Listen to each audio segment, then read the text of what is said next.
Здравствуйте, на ТНВ «Время новостей Татарстана». В студии Лина Зинатуллина. О событиях дня расскажем прямо сейчас.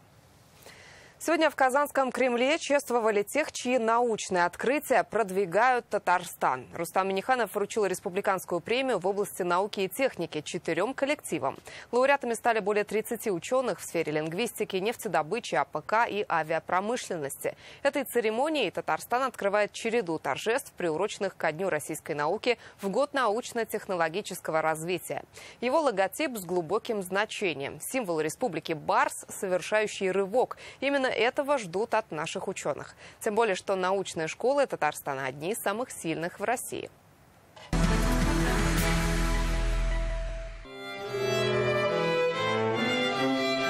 Сегодня здесь собрались лингвисты, нефтяники, инженеры Казанского вертолетного завода и ученые Аграрного университета. Направления у всех разные, но объединяет одно – желание работать во благо республики. Сегодня их лично поздравляет и подчеркивает значимость татарстанской науки в развитии страны Рустам Минниханов. В национальном рейтинге научно-технологического развития субъектов Федерации Татарстан занимает 2-ю позицию, но впереди у нас только столица. Большая заслуга в этих достижениях, конечно же, принадлежит научному сообществу республики. По 1 000 000 рублей получают 4 коллектива. Это сильнейшие предприятия республики и научные институты. Первыми награду получили авторы толкового словаря татарского языка. 6-томник издали в Институте языка, литературы и искусства имени Галимжана Ибрагимова. Работа над его созданием шла 25 лет. Здесь 80 000 слов, фразеологизмов, неологизмов. Значимые события в масштабах современной тюрко-татарской лексикографии. Это тот фундаментальный труд, который отражает взгляд татарского языка на окружающий наш мир. Это тот труд, который раскрывает национальный менталитет, национальное самосознание. За наградой выходят разработчики Татнефти. Благодаря им функционирует комплексный геодинамический полигон. Он позволяет проводить нивелирные и сейсмологические наблюдения слоев земли. Это обеспечивает экологическую и промышленную безопасность во всех нефтедобывающих районах Татарстана. Создали систему, скажем так, обучение нейронных сетей. Искусственный интеллект позволяет эти все большие данные, смещения с Земли, вертикальные, горизонтальные, наблюдать. В России таких аналогов систем нет. Даже в мире, по-моему, только в Японии и Калифорнии. Рустам Минниханов поздравляет коллектив Казанского вертолетного завода, который обеспечил производство многоцелевых вертолетов Ми-38. Они соответствуют современным мировым показателям. Чтобы ускорить процесс сборки, сотрудники завода внедрили в производство цифровые технологии. Впервые в истории вертолетостроения в России на этапе разработки участвовал серийный завод. Коллективу удалось резко сократить количество участвующих, и сроки. Потому что для изготовления первых прототипов, для изготовления оснастки при традиционных технологиях требовалось несколько лет. Здесь это удалось сделать чуть больше, чем за 1 год. В числе лауреатов премии сотрудники Казанского аграрного университета. Они изучили особенности мелиоративного земледелия и разработали инновационные приемы. Решили проблему импортозамещения при сборке дождевальной машины «Казанка» и внедрили серийные производства. Наша мелиоративная отрасль является самым передовым в Российской Федерации. Это признается и Минсельхозом России. Поставлена была задача масштабировать в эти регионы.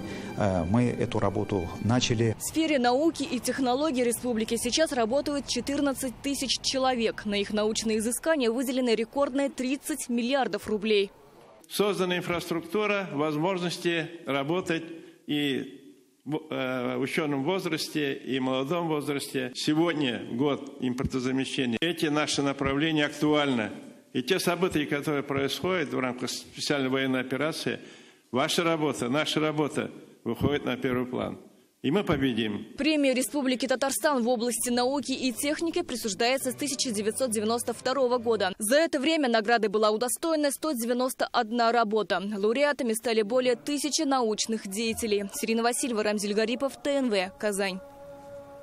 В Татарстане продолжается рост дел о банкротстве. Число налоговых споров подскочило на 70%. Вместе с этим возросла нагрузка на судей. Такие данные сегодня озвучили на заседании коллегии арбитражного суда Татарстана. На встрече с участием Рустама Минниханова подвели итоги минувшего года. В 2023-м судьи рассмотрели больше 100 тысяч дел и заявлений. Как подчеркнул Раис Республики, суду удалось на 4 миллиарда рублей сократить сумму недоимки по налогам. На что еще обратили внимание, расскажет Рамиль Галиуллин. Общее количество рассмотренных в 2023 году дел и прочих заявлений, определяющих реальную нагрузку на судей, составило беспрецедентную для суда цифру 106 144. Это на 21% больше, чем в 2022 году. В минувшем году у арбитражного суда республики работы стало больше на 20%. В среднем один судья рассматривал 169 дел в месяц. Чаще всего это экономические и гражданские споры, дела о банкротстве и административные правонарушения. Продолжается существенный рост поступивших и рассмотренных заявлений о банкротстве граждан и юрлиц. Упростить работу мог бы механизм внесудебного банкротства, но не все им пользуются. Более 900 из рассмотренных дел данной категории, или 12%, могло быть разрешено во внесудебном порядке. Наблюдается довольно странная тенденция. Предполагаю, что процедура не получила широкого применения в силу слабой информационной работы о преимуществах внесудебного банкротства. Здесь я вижу и нашу недоработку. Отдельно на ситуации с банкротством остановился и Рустам Минниханов. Он отметил, важно обеспечить баланс публичных и частных интересов. Процедуру банкротства следует проводить таким образом, чтобы максимально выполнить обязательства должника как перед государством, так и перед иными кредиторами. Особенно это касается заработной платы. В Татарстане продолжается рост и налоговых споров. В 2023-м суд рассмотрел 688 таких дел. При этом почти на четверть удалось снизить число долгов по налогам с 15 до 11 миллиардов рублей. Это существенный вклад в экономику республики, отметил Рустам Минниханов. Я считаю, что это очень важная работа. Сокращение – это дополнительный финансовый источник. Мы это и с нашим прокурором республики обсуждали, и комиссия у нас работает, но я считаю, что это очень хороший резерв поддержки экономики нашей республики. Активно внедряли в работу суда цифровые технологии. Так, в прошлом году провели 6 тысяч процессов в режиме онлайн. Востребованность веб-конференций и видеоконференций связи при проведении судебных заседаний неуклонно растет. Об этом свидетельствует 5-кратное увеличение по итогам прошлого года количества рассмотренных дел с применением этих инструментов. Ну и благодаря внедрению цифровых технологий в арбитражный процесс правосудие становится более доступным. Актуальным остается вопрос исполнения судебных решений. В целом, как отметили, арбитраж республики справился со своими задачами. За усердную работу награды из рук Раиса Татарстана. Рамиль Галиуллин, Лейсан Саитова, ТНВ, Казань. За минувший год медиасообщество республики серьезно повзрослело и окрепло. Об этом сегодня заявили на коллегии Республиканского агентства по печати и массовым коммуникациям «Татмедиа». Во встрече приняли участие руководитель администрации Раиса Татарстана Азгат Сафаров и председатель Союза журналистов России Владимир Соловьев. Как отметили, сейчас против нашей страны развернута информационная война, и приоритетная задача журналистов – противостоять фейкам, вбросам и провокациям. Какие тенденции и задачи на этот год узнал Дмитрий Аринин. За прошедший 23-й год мы видим, насколько мы все изменились и повзрослели. Подводя итоги года, Айдар Салимгараев отметил, на фоне происходящих событий у СМИ многократно возросла ответственность. Социология показывает, снова вырос интерес к традиционным медиа, которые перепроверяют факты и не идут на поводу у хайпа. Мы пребывали в большом пиетете перед успешными и модными инфлюенсерами соцсетей. Сегодня доверие аудитории вернулось системы журналистики, той, которая опирается на факты. Отрадно, что груз ответственности не заставил вас забыть главное предназначение нашей профессии – быть глашатаем общества, вовремя увидеть проблемы, озвучивать их, инициировать решения. Как подчеркнули на коллегии, против нашей страны развязана информационная война, где оружие, фейки, вбросы и провокации. И противостоять этому приоритетная задача журналистов. В этой ситуации, конечно, нужно учиться выявлять всю неправду и каким-то образом стараться фильтровать информацию, чтобы донести ее уже в очищенном формате до своей аудитории, потому что сейчас так ухитряются наши неприятели работать, что даже опытные журналисты иногда не могут отличить, фейк это или не фейк. В условиях проведения специальной военной операции, в преддверии важнейших общественно-политических, международных мероприятий, конечно же, коммуникационная среда остается полем напряженной информационной войны. Медиапространство становится изощреннее, перестает быть только совокупностью медиа, превращаясь в арену для борьбы смыслов. Волна провокаций в ряде национальных республик показала, как инфокоммуникационным техникам можно дестабилизировать обстановку. Мы внимательно анализируем эти события и видим везде одни и те же подходы и технологии. Отдельно поблагодарили военкоров республики, журналистов, работающих в зоне СВО. На коллегии показали фрагменты их видеорепортажей, в том числе и ТНВ. Это репортажи Зуфара Давлетшина, Андрея Ключникова и Булата Абдульманова. Позвольте искренне поблагодарить за вашу работу, самое главное, за вашу смелость и отвагу и мужество. Рахмат Сагавизу. Сейчас Татарстан – один из самых медийных регионов страны. В республике работают около 700 СМИ. В этой сфере трудится более 3000 человек. По итогам года печатные издания стали более представительными в интернете. Радиостанции получили больше рекламодателей, а телевидение сохраняет интерес и доверие аудитории. По данным анализа IP-вещания Тателекома, телеканал ТНВ сегодня занимает второе место в рейтинге пересмотрения Республики Татарстан. На сегодня республика, наверное, единственный регион, который выставил линейку вещания близко к международным стандартам. Канал общего смотрения, новостной канал, музыкальный, внешнее вещание, детский телеканал. Не хватает только спортивного. Председатель Союза журналистов России Владимир Соловьев особо отметил детский татарский телеканал «Шаян ТВ». Я вчера побывал на детском телеканале «Шаян». Действительно потрясающе. Дети сами делают телепередачи. И этот канал вещает 24 часа в сутки. Такого нет нигде у нас в стране. Я все время привожу Татарстан в пример, когда выступаю. У вас есть целый ряд средств массовой информации, действительно от детских, юношеских до любых других на разные темы. Все на языке, на языках и других народов, которые живут на территории республики. Это очень важно, сохранять свой язык.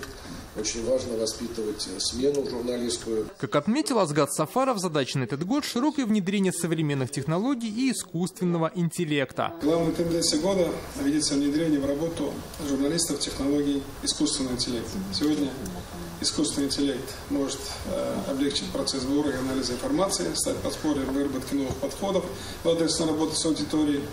Это, в свою очередь, конечно, ускорит процесс работы, освободит время для креатива со стороны автора, а медиаресурс в целом позволит делать свой контент более персонализированным. С масс-медиа готовы тесно сотрудничать Академия наук Республики, помогать с экспертной оценкой событий и проводить семинары для журналистов. Всего в 2023 году комментарии экспертов Академии наук на актуальные темы были представлены в более 150 телерадиопередачах.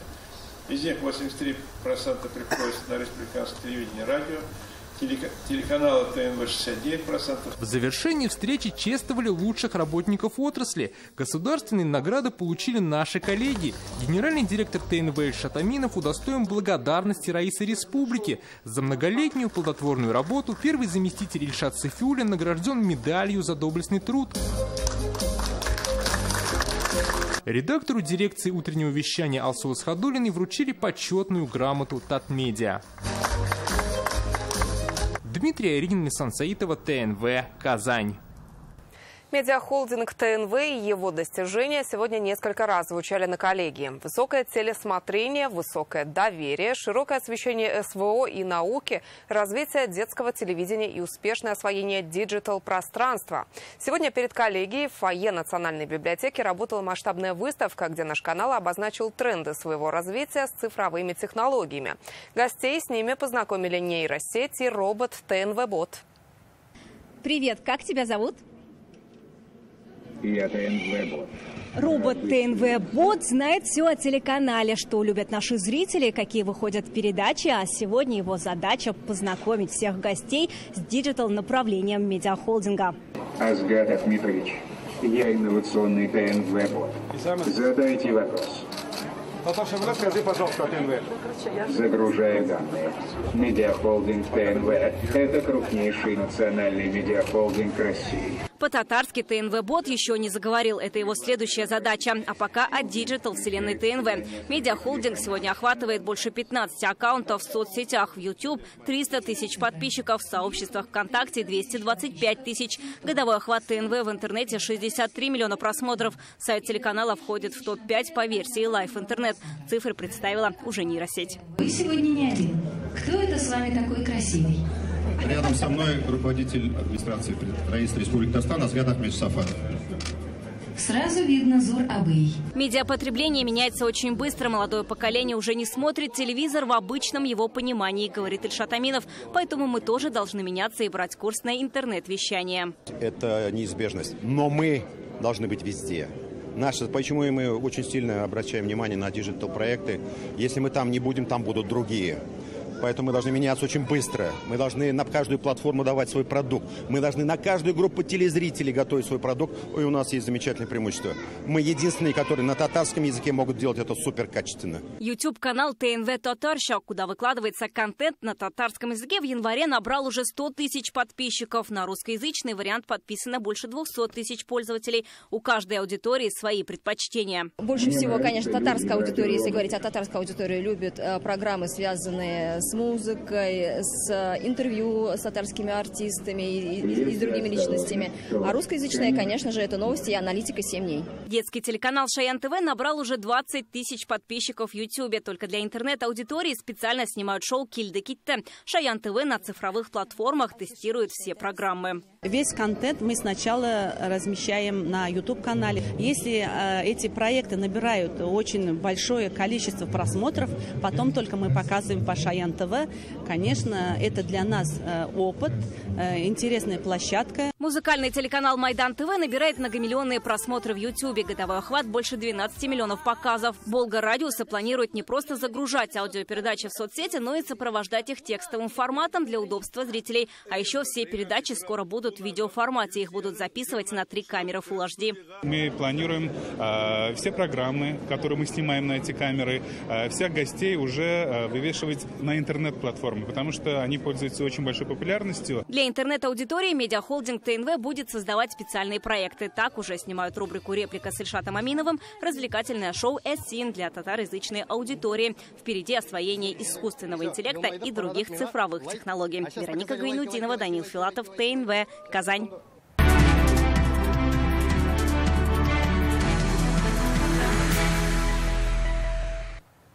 Сегодня 81-я годовщина разгрома немецких войск в Сталинградской битве. Этот день стал символом мужества и непоколебимости нашего народа во время Великой Отечественной войны. К татарстанцам обратился премьер Алексей Песошин. Советские солдаты и офицеры, а также жители города-героя Сталинграда проливали свою кровь ради освобождения Родины от фашистских захватчиков. Эта дата напоминает нам о несгибаемости советского народа в борьбе за свободу и независимость.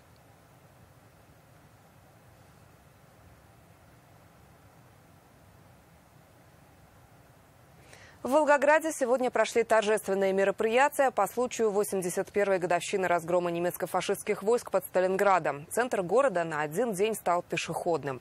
Ряд федеральных чиновников приехали на Мамаев-Курган. Вместе с жителями они возложили цветы к мемориалам, отдав дань памяти защитникам Отечества. Присоединилась к ним и татарстанская делегация во главе с вице-премьером Василием Шейхразиевым. На этой неделе здесь прошли важные встречи с татарами Южного федерального округа. Репортаж Рузаль Шарипова. Мамаев-Курган – самый большой комплекс в мире, посвященный Великой Отечественной войне. Именно здесь проходили самые ожесточенные бои Сталинградской битвы. Сражение развернулось на огромной территории площадью около 100 тысяч квадратных километров, а длилась битва 200 дней и ночей. В Сталинградской битве приняли участие свыше 50 тысяч уроженцев ТАССР. Сюда были направлены воинские подразделения, сформированные в республике. 2 из 7 наших стрелковых дивизий бросили в горнило битвы. Под Сталинградом пали 22 тысячи татарстанцев. В В память о воинах-татарстанцах на Мамаевом кургане в 2015 году поставили памятный знак. Инициативу поддержал Рустам Минниханов. Сегодня, в годовщину победы в Сталинградской битве, делегация республики во главе с вице-премьером Василом Шейхразиевым возложили цветы. Наши земляки охраняли подступы к Сталинграду, уничтожали врага с самолетов и на танках. Санитарки без устали спасали солдат в госпиталях. 33 татарстанца удостоились звания Героя Советского Союза. 19 стали полными кавалерами Ордена Славы. Сегодня в Волгограде прошли торжественные мероприятия. Наша делегация вместе с губернатором области Андреем Бочаровым, ветеранами и жителями возложила цветы к вечному огню на площади павших борцов. Память защитников почтили минутой молчания. В соборной мечети Волгограда прочитали намаз. В Волгоградской области 10 мечетей. В селе Малые Чепурники самые старейшие во всем Нижнем Поволжье. Построена 260 лет назад с разрешения Екатерины II. Ее никогда не закрывали. Мечеть этого села построена в середине 19 века татаро-переселенцами из Пензенской губернии. Но она и сейчас сохранила свой образ. Малые Чепурники – единственная деревня в области, где в воскресной школе изучают татарский. В городах родной язык преподают в Волгограде и Волжском. На встрече с активом татар Южного федерального округа их всегда ставят в пример. Большинство участников встречи озвучивают серьезные проблемы в вопросах сохранения языка, культуры и самого народа. Опасения вызывают ассимиляция и рост смешанных браков. Василий Шейхразиев предложил объединять усилия автономии, муфтиятов и татарских предпринимателей. В субъекте создать команду 3 лидеров. Это руководитель нашей автономии, в состав которого входит Оккалфат, Яшляр, Шмакарляр, все, которые идут молодежь. Второй – это муфтият, муфтиляр.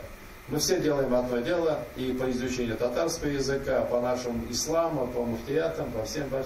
Ну и третий – это бизнес-клубы. На следующей неделе итоговое совещание Всемирного конгресса татар пройдет в Кемерово, где соберется актив Сибирского федерального округа. Рузаль Шарипов, Владимир Гурьянов, ТНВ, Волгоградская область. Тестирование ключевого оборудования сегодня начали на нижнекамском предприятии Сибура ЭП-600. В работу запустили котлы высокого давления. ЭП-600 – один из крупнейших инвестпроектов российской нефтехимии. Он обеспечит суверенитет страны в производстве этилена.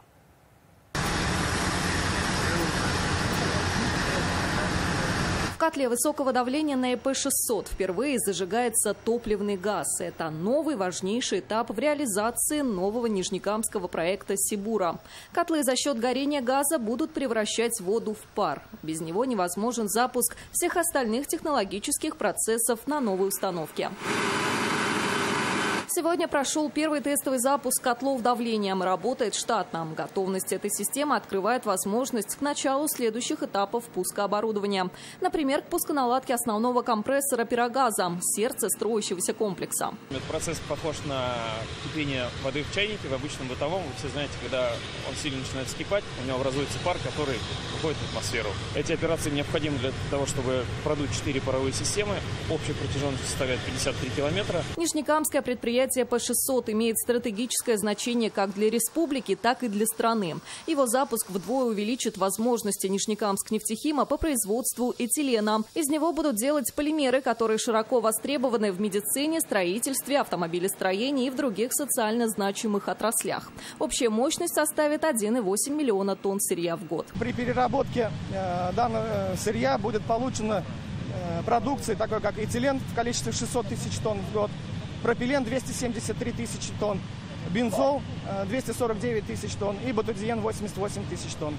Все это впоследствии будет переработано как на площадке Нижнекамск-нефтехима, так и на других площадках группы компании «Сибур». Проект строительства ЭП-600 выходит на финишную прямую. Уже завершаются строительно-монтажные работы, монтаж металлоконструкций и прокладка подземных сетей. Установлено практически все технологическое оборудование. У нас прогресс по строительно-монтажным работам составляет 84,2%. Из 22 строительных зон по 5 зонам достигнута механическая готовность и передана в пусконаладку. Выход на механическую готовность ожидается уже в этом году.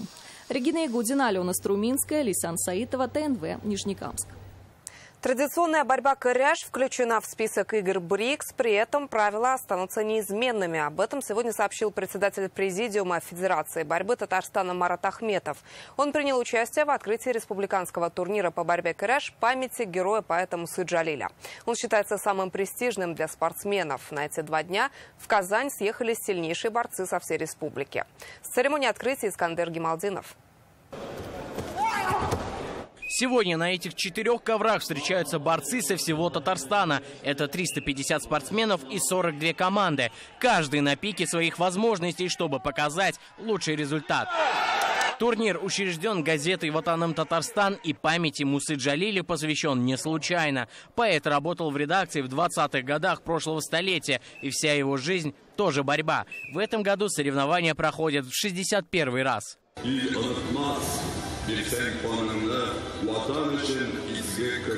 Команда для любого спортсмена – это семья. Многие уже не первый год участвуют в турнире. Радик Салахов гордится тем, что он продолжает династию Батыров. Он 4-жды выигрывал турнир. В этом году к нему присоединился младший брат. Все родня у меня боролись, деды боролись, отец боролся, и сейчас мы тоже с братишкой боремся. Продолжаем их династию. Гоняю его, стараюсь и на тренировках. Стараюсь, чтобы он 2 раза больше работал. Борцы утверждают, самая сложная весовая категория – это 60-80 килограммов. Борцы сильные физически и очень ловкие. Азат Кашапов занимается борьбой 21 год. Но у нас есть соперники, бывают разные, и ловкие, и быстрые. Вот каждому свой подход надо подключать. Вот получается, наша весовая категория 60 до 80 самые быстрые, и там секунды решают, можно сказать. У каждого борца на трибунах своя группа поддержки. Зрители болеют за родной район. Некоторые сами занимаются борьбой на любительском уровне. Каждый год приезжаем, борьбу очень сильно любим. Это наша национальная борьба, поэтому болеем за команду Мензелинского района. Каждый раз приезжаем на соревнования, смотрим. Сегодня пришла посмотреть зрелищную, красивую борьбу. Болею за всех борцов, которые сегодня борются, и всем желаю удачи, и чтобы все отборолись без поражений, без травм. Сегодня организаторы наградили сильнейших спортсменов по итогам 2023 года. Тренеры получили благодарственные письма, районные команды – денежное вознаграждение. В ближайшее время весь мир увидит борьбу «Кыряж». Этот вид спорта включен в список соревнований игр БРИКС. По словам Марата Ахметова, для борцов это прекрасная возможность вписать свое имя в мировой спорт. Национальная борьба – это одно из традиционных наших национальных качеств. Как родной язык, как родная культура. И тем более национальная борьба – это испокон веков связана с судьбой деревни, сабантуями. Сегодня на ковер выйдут не все борцы республики. Некоторые из них сейчас выполняют свой воинский долг в зоне СВО. Им сегодня посвятили театральную постановку. Они защищают родину, как и Муса Джалиль в годы Великой Отечественной войны, в память которого и назван турнир. Искандер Гималдинов, Адель Миндубаев, ТНВ, Казань. Это были новости Татарстана. Еще больше информации в нашей группе ВКонтакте и Телеграм-канале. Сейчас прогноз погоды с Наилем Дзихате. До встречи в 21:30.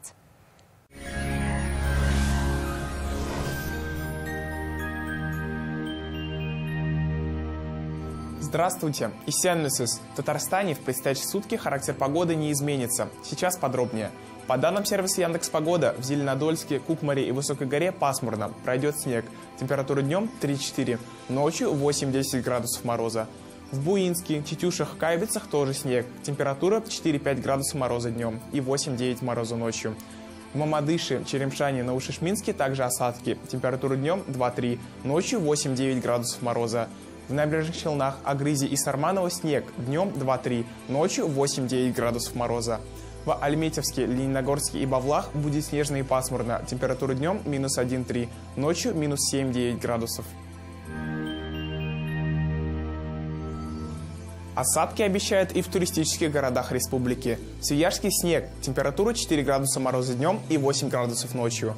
В Болгары днем минус 4, ночью минус 8. Здесь тоже осадки. В Елабуге облачная погода. Снег. Температура днем 2, ночью 8 градусов ниже 0. В Казани прогнозируют небольшие осадки. Температура днем -3, ночью -8. Атмосферное давление ниже нормы 741 мм ртутного столба. Ветер 4 метра в секунду. Влажность 81%. Магнитное поле Земли спокойное. Пока это все. Я с вами прощаюсь. Берегите себя. До встречи.